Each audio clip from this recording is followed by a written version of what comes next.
On the Daniel Baldwin Show today, we are going to do viewer mail. You know, they're all gonna kiss his ass. We're gonna talk about Joe Biden. Look, we're gonna talk about the war in the Ukraine. Trump is the general. We hold the financial cards. We're going to talk about China and tariffs. But that doesn't change the fact that when we send a stick of butter over, they charge us 250 times. Today on the Big Show. Good morning, everyone, and welcome to the Daniel Baldwin Show. It is Monday, May 12th. That's right, May 12th, which resonates for me because it is my brother Stephen's birthday. Happy birthday, Stephen. On the Big Show today, we are going to talk about Joe Biden with a little viewer mail, and we're going to talk about tariffs in China and what's happening with the Trump administration as far as tariffs are, revolutionary things happening, momentous things happening when it comes to tariffs. And we'll talk a little bit about Putin and Zelensky and the Ukrainian war. But here, first, I'm going to read to you viewer mail. And here's what I got. Hi, DB. This is Morton from Portland, Oregon. So this week, former President Biden was on The View. He claims he could have beaten Trump. He claims Harris lost because the Republicans played the sexism and racism cards. What are your thoughts? Okay, listen. Let me open with this. It is a mitigating risk to have this guy Biden on any venue that's public. It really is, because you don't really know what he's going to do or say or how it's going to come out. It can come out. I mean, let's face it. This guy was president. He was vice president for 8 years, but you're really not sure at this stage of the game which guy's going to show up. Is it going to be the semi-articulate former vice president and president? Or is it going to be Sloppy Joe? And when I say that, I don't say that with a lot of disrespect. He was not well. He was obviously not well for all the years that he was slipping from the beginning of his presidency, for sure. So when you put him on The View, which is, putting him around a bunch of women that are going to probably support him and lift him up and maybe not let him go too far off the edge. I'm sure Whoopi and some of those ladies on there, Joy, they're all gonna kiss his ass, if for lack of a better term. But I think it's a risk, and in the condition that the Democratic Party's in right now, with no real front runner, true leader, they're in a lot of disarray, and they're in trouble. So to have this guy go back up, man, they must be desperate. They really must be. Now, to say he could have beaten Donald Trump is further evidence. What the hell is going on in the Democratic Party right now? Morton, you asked me what I think. They're spiraling out of control. Why would you have him go on there and say he could have won? Does he not realize the defining moment that lost him the election, or at least lost him the right to even run? every single solitary person eligible for what I've been able to do with the with the COVID, with dealing with everything we have to do with. Look, if clearly you can see, if you don't remember, he lost it. I think it was a plan. I think that they didn't want him to run. They realized he wasn't going to beat Trump, and they threw him to the dogs. They didn't give him his shot that morning or whatever they were doing, but they put him out there to dry so they could replace him, so they could go to the American people. And I predicted this. 18 months before that debate. I said, are you crazy? Joe Biden's never going to run against Donald Trump. He can't beat Donald Trump. And the Democrats aren't foolish enough, I don't think, that they're going to let him try. He doesn't have a chance. He's going to lose every one of the swing states, and Donald Trump will be president again. So they inject Harris without any kind of a vote. They just decide that, and I predicted they were going to do that too. I thought it was going to be Michelle Obama. I really did. I thought she had a legitimate chance by putting Barack back in the White House. I thought she had a better chance than Harris did. And I was probably right about that as well. It would have been a real dogfight had it been Michelle. He slaughtered, by today's standards, he beat Harris pretty soundly in the Electoral College, and he won every one of the swing states, which I predicted he would do. But for him to go on there, Biden now on The View, and say, I would have won. Again, is this they haven't rehearsed this enough with him to not make a stupid statement like that. I would distance myself miles and miles and miles away from anything that happened during that election or anything that happened with Joe Biden from the debate on. I would just tell him, don't talk about that. Don't talk about Harris. Let's talk about the future. Let's talk about where we feel we're aligned with the Republican Party and with the current administration.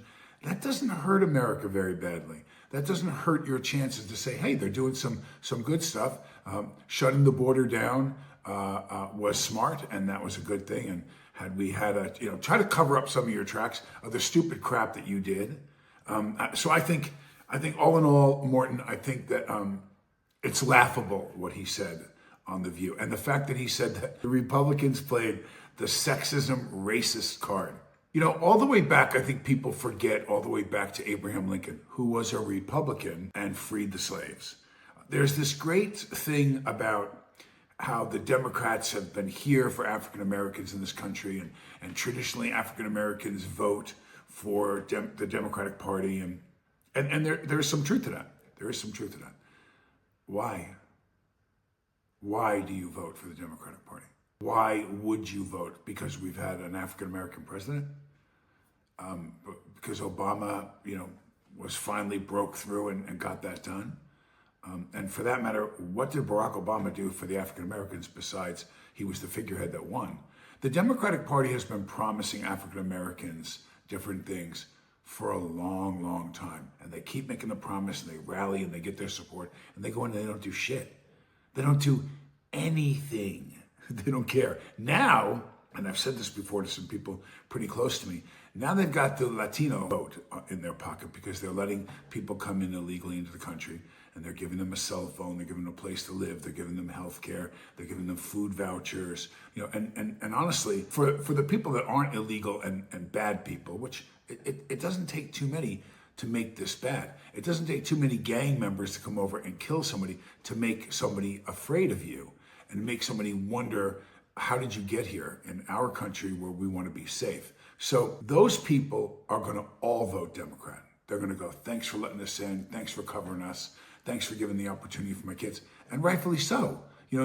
We're saying to them, no, you got to come over like everybody else. You got to fill out the paperwork. We welcome you. We welcome you if you qualify. But if you have stuff in your background that is you're a criminal, or you have sex crimes, or you have some types of problems that you need to address before you get here, we want to know about that. We want to make sure, and we want to strain out any of the impure things that obviously jump out at us that put our citizens at risk, including immigrants that have come here that are now citizens. We want to protect them too because they're with us. They're part of the team now. My family came over. I mean, a lot of us, we all started somewhere coming over that got us here. We weren't born here. So, I think, Morton, that I think President Biden being on The View shows the desperation, because there are people that could have stopped that. There are people that would have said, hey, Joe, the same people that said you're not running anymore. Because if you think him and Jill wanted to give up that spot and not run a second time, the 2 terms he was promised, that he was Joe Biden's vice president, he was Barack Obama's vice president for 2 terms, he wanted his other term. He went kicking and scruffing and clawing and biting away. We just didn't get to see it, but it happened. He was not for this. Joe was so honorable and such a patriot that he decided to step aside. They're gonna write this total BS chapter in history. Joe Biden was pissed. Jill Biden was furious. Did you see she wore the red outfit? I mean, if that wasn't a statement, that was not a statement that she wore that outfit. Of course it was.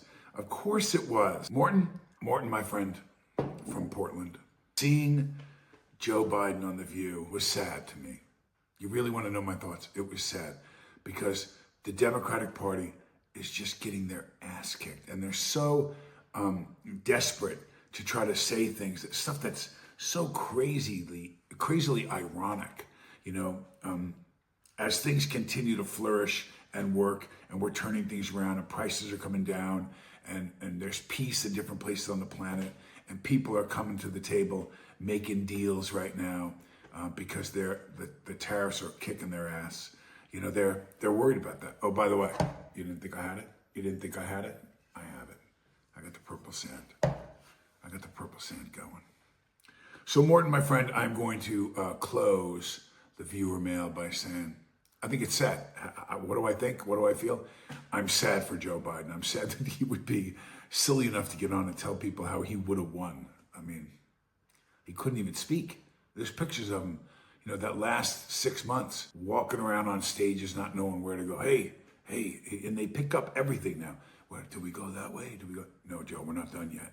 We're not. And I'm not picking on him. I'm not an SNL skit that I'm going to make fun of the president or I'm going to. But it was obvious that the media lied to us. They knew, a lot of the media that was pro-Democratic Party, CNN, CSNBC, and there's a list of others, Reuters, who was getting paid by, it's really kind of ironic, to think that this guy would get on. He should just be quiet now. George Bush Jr. is pretty quiet about it. He was president 2 terms, went through a lot of stuff, 9/11, and you barely hear from that guy anymore. He knows his place. He knows what he's supposed to do. He should be quiet. He should, live out his life as somebody who put 8 years in probably the toughest job in the world. I think Joe Biden should be quiet. I do. I think he should be quiet. He is definitely not an asset to the Democratic Party. That part, I promise you. And every time he opens his mouth and says stupid shit like he said on The View, it hurts the Democratic Party. So I don't mind it. Go ahead, parade him around if you think that helps you. Oh, Joe, remember him? It doesn't help. It doesn't help. It makes him look silly. In the news, I want to read this to you. Ukrainian President Vladimir Zelensky says he is ready to meet Russian President Vladimir Putin. No, Voldemir. Oh, I got Zelensky's name wrong. Vladimir Putin. Personally, in Istanbul on Thursday for talks over ending the war. His post on X came shortly after Donald Trump demanded Ukraine agree to Putin's offer of direct talks between the two countries in Turkey. So let's go over that. Look at X. Look at X's influence. It was a tweet. It's crazy how the world is now. Isn't it really? I mean, you put something out on Twitter, everyone reads your thought that follows you, or the news is all following what Zelensky, Putin, and Trump say on X. And he puts it out there on Twitter. Yeah, you need to meet him.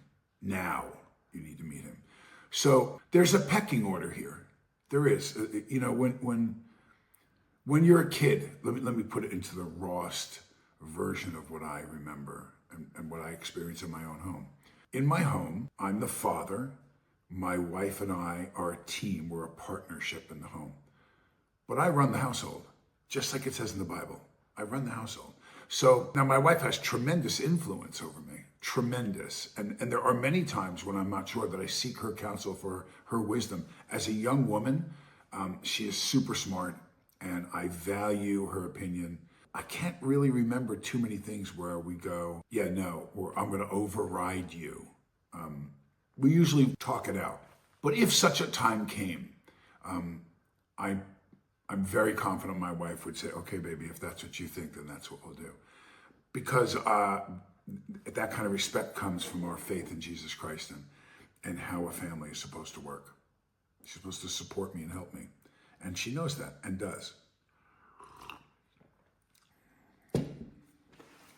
When you're the one that's providing, and I don't mean to imply in my home that my wife doesn't provide. She's a super powerful attorney. She makes a lot of her own money. So I don't mean that way. But when you're the on the top of the totem pole, under God, of course, the kids, I'm the one that pays the rent. I'm the one that, from shops, my wife and I together, and I do most of the cooking.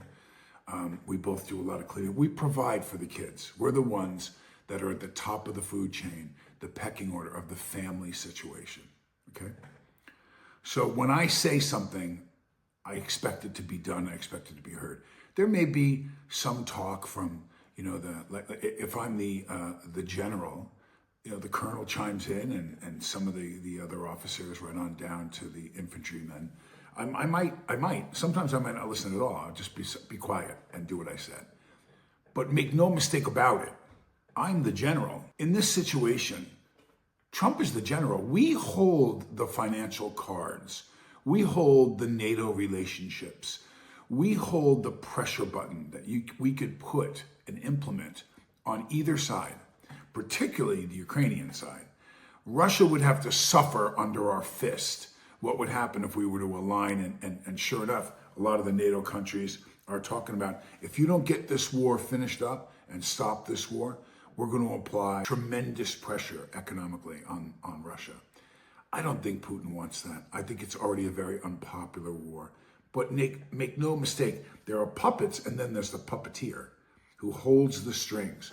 Trump truly is the puppeteer here. And when he puts out to Zelensky, forget the White House, Zelensky has to take orders. They're getting their ass kicked in this war. They are. And they're financially so dependent on what we do that if you were to go through another round of insulting and not following some direction, and I'm not saying every decision in the Ukraine is made by Trump, or I'm not saying that. I'm saying in as far as finances and us giving them bullets, tanks, helicopters, missiles, launchers, the things that they need, that is just short of us sending troops. So yeah, Trump puts out on Twitter, get your ass to Turkey, and guess what? Ooh, miraculous Turkey. Well, that sounds lovely. Zelensky's going to get on a plane. And hopefully through the guidance of the Americans that will be involved and cool-headed Zelensky and Putin, we'll get this peace thing finally done and stop killing these young men and women on either side of the border, because it's a terrible waste. War is always a terrible waste. And I hope that they can sit down, hash it out, and get this done now. Because I think that would be but another great feather in the president and this administration's cap. They've been in there 100 days plus now, and it took so many years of, 8 straight years of Obama, and then 4 years of Biden with one small interruption from Trump. But pretty much we've been, under the Democratic Party's rule for a vast majority of the time in the last 16 years. And we're yelling and screaming about issues that are going on under Biden. And in just over 100 days, people want to know, why haven't the prices come down? Why haven't the... I think that when you're working towards that, and also I don't want a quick solution. I want a long-term solution. I want the waste to stop. I want things to be fortified and shored up so they're solid and they last, like Social Security would be a great one. Healthcare would be another great one. So everyone keeps trying on the other side to torpedo and stymie the actions of this administration. It's sad, but you'll see. It's coming. And so I want to talk about, there's the war. But here's one. With everything that's happened, with all the election stuff and all the, Trump, Biden, it was a really unusual situation. And as I've said before, that I predicted very accurately. I should have gone into another business. I should have been a prognosticator. White House claims China trade deal reached while Beijing hails important first steps. The White House has announced that a trade deal with China has been struck after 2 days of talks in Geneva, while Beijing has hailed important first steps. The announcement on Sunday came after the U.S. Treasury Secretary Scott Bessent told reporters that there had been substantial progress in talks between his team and that of the Chinese vice premier. I'm going to stop right there. There's more to read, but I'm going to stop right there. I'm going to read the next one, and this is the last one, and I'm going to read this to you. Stock futures rise after substantial progress is made in U.S.-China trade negotiations. Tariffs don't work. Tariffs will ruin this country. Tariffs will blah, blah, blah, blah, blah, blah, blah. So that's not true. And our entire country, when we were in the black the most ever, was because a vast majority of the money was coming from tariffs. Things are going to get more expensive. Okay, that might temporarily be a reaction. There might be people that internationally are going to be upset, are going to threaten, are going to raise their tariffs too. It doesn't matter. If you have the lake, really deep lake, and there's little rivers coming off that lake and man-made estuaries and different things that are siphoning off water from the lake to feed your crops or feed your town or feed your people, but I own the lake, guess what? I own the lake. I own the lake. So we are going to try to figure this out. But if I start shutting down the spigot, and the water ain't flowing to your town anymore, and the water isn't flowing to your farm anymore, and I control where the water goes, guess what? Your crop's going to die and you're going to get real thirsty real fast. And that's exactly what's going on here. We are paying so much money to these why don't American cars, why aren't they in Germany? You, Porsche, Mercedes-Benz, they all come here. Listen, I'm in Atlanta. Drive around Atlanta, a lot of Mercedes here, a lot. I lived in LA for a long time. The gotta be more Mercedes-Benz sold in LA than there are in Germany, where the car comes from. I'll be willing to bet that. I'll be willing to bet that. As a matter of fact, I'll look it up later and I'll send a side video to the show. So we don't sell cars there. Why? Because they charge us so much to sell a car there. They charge us a tariff nowhere near what we tariff the Mercedes to come here. Nowhere near what we tariff the BMW, because they don't want the competition. They don't want it to be free trade between each other. They want to take advantage of us. Just like Canada and all this stuff. And I love Canada. I've lived in Canada. I love Canadian people. Some of the most beautiful land you'll ever see in your life. I mean, it's just Vancouver and the West Coast, British Columbia, is like something out of a fantasy land. The mountains and where the mountains meet the sea there. It's just unparalleled. But that doesn't change the fact that when we send a stick of butter over, they charge us 250 times. Now, if it sells for $2, if it sells for $1, they're charging $250 just to send it over. Then you got to add on the price. Who's going to buy that? They're going to buy other butter. We don't get to compete with the other butter countries that sell butter or produce or steel or aluminum or whatever it is. Cars, manufactured goods that we make. We're getting screwed. But they get to send their stuff down to us.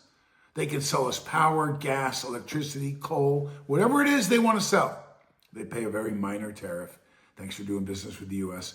We want to keep you guys going, but it's bullshit. It's total bullshit. And we can be getting spanked around the globe, and no one does anything about it because there are deals made, private industry, there's kickbacks, there's all kinds of crap going on, or there's government aid and stuff that goes as a, hey, we're going to back your Save the Children's charity, $200 million. We want to save those kids. Not a single kid gets any money. Nothing. The money all goes out, pays people off. They pass laws. It's a game. This is a game that's going on. That this guy, who's not a career politician, he's done terrible in business. He's got buildings with his name on them. He's done something right. He's done something right to get there. And he doesn't look at it this way. He does not look at it. He looks at it as a business. And he says, why would you pay all this money in order to sell? Imagine you're in Vegas and you're at some big hotel, the Bellagio. And the guys at the Bellagio go, you want to sell your bottle of water here? We're going to charge you 200%. 200%. But while we're doing it, we have Bellagio water, and you can sell the Bellagio water. We'll take it back to your store and your stores that you already have contracts with. Take our Bellagio water as part of the package. Don't charge us anything, or charge us very small. What the hell are you talking about? What are you talking about? That you think it's okay to screw us like this and charge us all this money and not equal the playing field? So what did Trump say? We're going to do equal taxes. Tariffs are going to be the same. Whatever you charge us, we're going to charge you. And they all went, hey, you can't do that to us. Yes, we can. Yes, we can. And guess what? One of the biggest criminals of all of it that makes all the attention and how we're going to screw up the economy is if we make the Chinese pay. Chinese don't want to pay. They don't. They are way more dependent on Americans buying Chinese goods than we are of selling to China. You don't want to buy it from us? You don't want to pay for our quality and our stuff? Then don't. You don't have to. But if you're going to charge us this much money to do business, we're going to screw you right back and you're going to pay. Guess what? China comes to the table.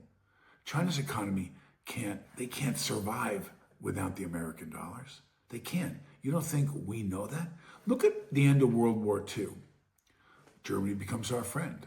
Germany now makes all kinds of electronics and cars and everything else. We beat their ass, and now they're selling stuff here in America. They became a labor force in some ways for America. Look at Japan.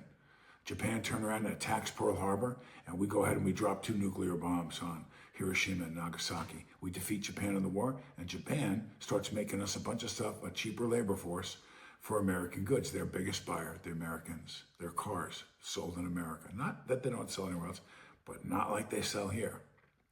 You take the sale of Japanese automobiles and say, you know what? In order to support the American economy, we're going to roll back 15%. 15, just 15. So 15 out of every 100 cars that you used to sell here, we're going to put limits on that. We're going to roll that back. Do you know how fast the yen would go through the basement? Do you know how dependent they are on us economically? I'm not afraid of that. I'm not afraid of what Trump just did. And it's garnering results now, right now. Everyone and his brother said on the Democratic side, and many analysts said, this is going to be the end of the economy. You're going to cause so much. No, we're not. We're going to make it fair. And remember something that's not getting a lot of attention. And I'm going to close the show on this thought. I want you to think about this. If we're able to eliminate property tax, now remember you work and you pay income tax. So you're paying a tax on the money that you make. Okay? The idea is to take in taxes to pay our bills. If you streamline where the money's going, if you are conscious of the fact that there's a lot of waste and that there's a lot of kickback and illegal stuff going on, we roll that back with what his plan is with Doge. We reduce the amount of money necessary that we tax our citizens on. We increase the tariffs and make people pay their fair share.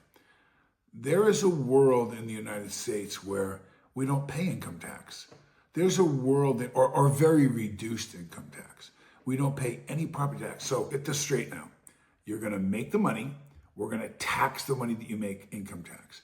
We're then going to tax all the things that you buy in most states. You're going to have a tax on goods that you buy. Or in some states like California, you pay an income tax and you pay a state tax to California, a California income tax, if you will. So either way, you're getting taxed on all the things you buy. You're getting taxed on your income. Now you use that income that's been taxed every year and you save up and you buy a house. You buy the house and then you have to pay a property tax on the house that you already paid for with money that you paid income tax on the whole time and goods.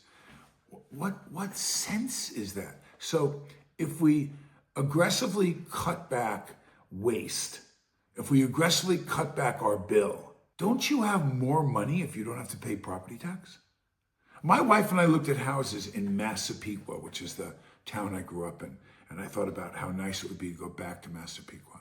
And so we looked at some houses, $25,000 a year, $30,000, even up to $50,000, $60,000 for the really nice houses on the water.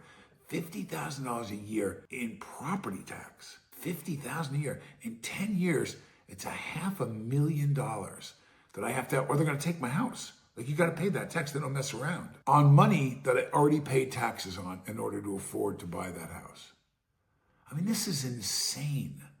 It's insane. We are so overtaxed. And what people aren't thinking about is how much more money they're going to have if we streamline this tariff thing. It'll go to head for a little while. People are going to get crazy and not understand it. But I promise you, when it's all said and done, other governments in other countries, in exchange for selling their goods in our country, will knock out multiple taxes that you're used to paying. You're going to have, if you're from Massapequa, you're paying an average of $20,000 or $15,000 a year in taxes on the lower end houses to the upper houses.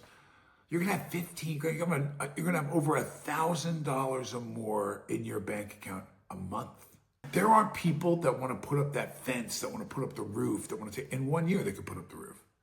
They want to improve the landscaping. They might want to paint the house. You're going to have that money.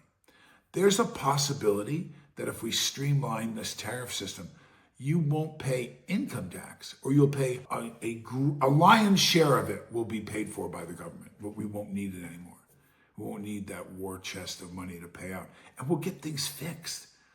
Streets will get fixed, and things will be upgraded, and sewer systems that are more efficient and better for the environment, and I mean, so many things that we'll be able to do. with this surplus of money and save you and I dollars that'll go back into our families, that will pay for colleges for our kids, upgrade our schools. Let's take some money and upgrade the fields at the school and some of the books and materials or computer stuff and programs in these public schools. Let's level the playing field in the inner city and help some of these kids that need our help. We can do all that from within the government. We just need to have the money to do it. So we have a program that the Chinese now are coming to the table, and it looks like they made a deal. And this surplus of cash will start to come in. Like he said, like Trump said, we are and will be the wealthiest, most successful financially country in the world within this administration's 4 years. We're going to just turn it around. Praise God. And I'm so excited about the possibilities, because I've been sitting here thinking to myself, how are we going to pay for this? I'm going to have to, at 64, aggressively go back and get a TV show. Now, I feel so blessed that I'm able to do that, but I didn't want to take my kids back to Hollywood. I don't want to be separate from my wife and at my age now and have to go work really, really hard just to be able to pay the bills. I might have to. It doesn't look like it now. It looks like things are going to settle down. The promises that were made by this president and his administration are going to come true. I'll go on and tell you that I think that the vice president will become president. It's going to be a smooth transition because of how well things are. And people won't be able to deny that. They can try as hard as they want to, but the proof is at the pump, my friend. How much does it cost? What's the quality of our life? Are we safe? Is there peace? Do you believe now in this leader? You'll see it's coming. So I'm going to end the show and I'm going to pray. Are you ready? Heavenly Father, thank you for your guidance and thank you for your protective hand over us in this country, in the United States, and all the people out there, everyone in the world, Lord. We thank you, we praise you, and I ask you, God, to allow the country to unite. Find things, Lord, that we can all agree on. There's going to be things that we don't. That's why there's two different sides. But there should be many things that we do agree on, Lord. We do agree that we want prosperity and success for our nation. We want everyone to be safe. We want everyone to feel free. This is the country of freedom, the American dream, under God, indivisible, with liberty and justice for all. Amen. Well, that's it for the show. Thank you so much. Thank you for subscribing, everybody. I got to tell you, thank you so much for subscribing. TikTok, Instagram, YouTube, everyone's killing it. I got to tell you, we have so many views and so much support. So if you hit like and if you subscribe, that'd be great. And everybody, listen, if you can, go on Steven's, my brother Steven, on his Instagram, whatever, and wish him a happy birthday. Tell him DB says to say happy birthday. Wish Stevie happy birthday. He's a good guy. Love him. God bless you.